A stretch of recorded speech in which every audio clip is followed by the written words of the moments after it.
With lights just days away and the casual audience needing to be brought in, Netflix returns with their series Drive to Survive, which is single-handedly the reason I ended up getting back into Formula One for the 2019 season. How did season 3 of Drive to Survive hold up? Let's find out. For those of you who don't know, Drive to Survive is a docudrama about the Formula One drivers and features a lot of backstage interviews with said drivers about their life off track as well as their thoughts and processes going with the season on track. And I was very excited for this, as was a lot of F1 fans, because 2020 season was insane, not just for the coronavirus pandemic, but also just for the amount of crazy stuff that happened during the races. We had a couple of first-time winners against all odds. We had a horrific crash that would have killed the driver not 3 years ago. Thank God for the halo. We had an insane Turkey race that led to Lewis Hamilton's 7th world title. And whilst I have varying opinions on Lewis Hamilton, I will say that drive was something else. There was a lot to unpack within Drive to Survive Season 3. And overall, for me, I would say that it does okay. There are some episodes that definitely stand out above others. I would say the best episode is easily episode 9 because that covers the Romain Grosjean crash as well as Perez's first win in F1, which I am very happy about. It also had a nice episode 6, where it covered Gasly's first win. And the final episode did a good job of rounding up the three-way battle for third place in the Constructors' Championship between McLaren, Renault and Racing Point. It told a very nice story and even gave us a nice little bit of Lewis Hamilton and his fight for equality at the very end there. But it can be very disjointed. The first episode is all about pre-season testing, and it really doctors a lot of radio messages because pre-season testing, there's not really any radio messages going out to the drivers.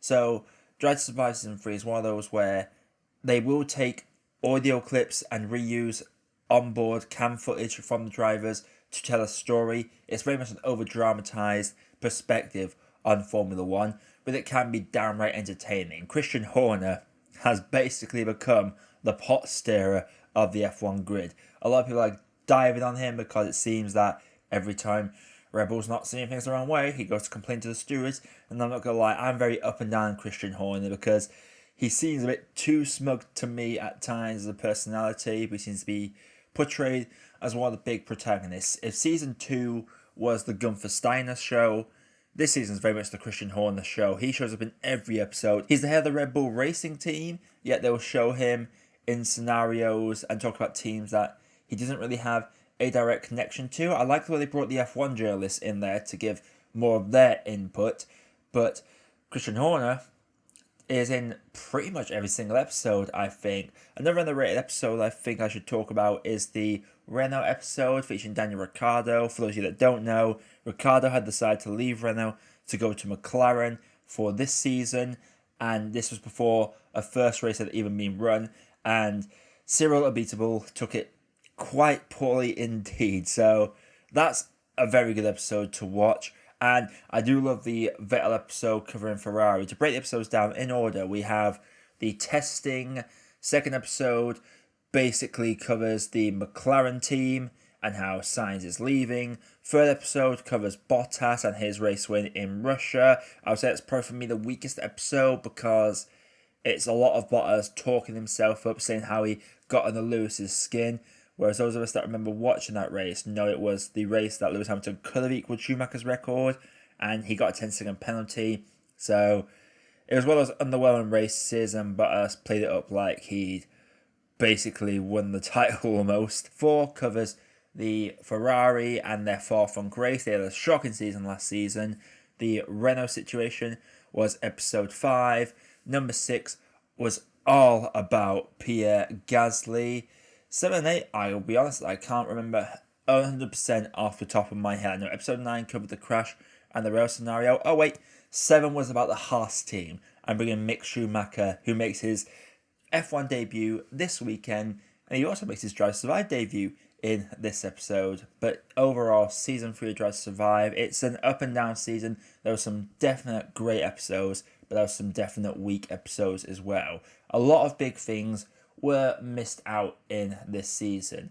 For one, you had Russell's super sub drive for Mercedes when Lewis Hamilton had to miss one race due to coronavirus. That was a race where Russell basically had the race in the bag, was dominant all weekend, but I believe pit stop mix-up cost him that race.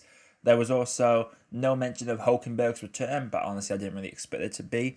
The biggest loss for me was the Turkey race. The Turkey Grand Prix was a wet race that it was basically in the ice rink for the drivers as the track had just been resurfaced, hadn't been rubbered in, it was wet, it was slippery, and Lewis Hamilton was like 8th place I believe at one point in that race, ended up winning the damn thing because he decided to stick on his one set of tyres, and they managed to hold out to the end. Like, that time management was brilliant. It was such a good race and definitely one of the highlights of the season. I think it was voted the best race of the season. So yeah, that is some things that Drive to Survive Season 3 really missed an opportunity with. I'll say the best moment for me is Roman Grosjean's wife when Grosjean makes a joke. And we'll leave it there because it is just goals in a nutshell. But Drive to Survive Season 3, as always, does its job. It does tell a story, helps you see different drivers' personalities, because that's what kind of made me start watching back in 2011, I think was when I stopped watching, was because I only really knew about the main cup. I didn't really watch any of the qualifying interviews or anything like that.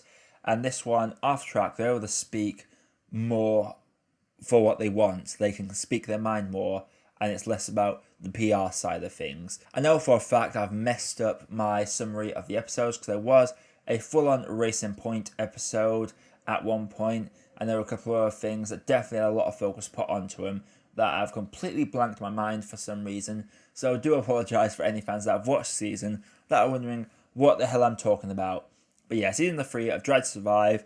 If you're not an F1 fan but you just want to get an insight of what F1 is like, just watch these 3 seasons back to back. It's great to see the development from all 3 seasons, how drivers come, go, come back, have their opinion through it. The fact we get a bit more Bottas and Hamilton in this is brilliant. I will say I wish we could have got a bit more of Hamilton. Hamilton only really got one interview at the very end to talk about his fight for diversity and equality within F1 and the wider world, which, yes, great Lewis. We love it. We love to see it, and it's a very nice message to end the show off with.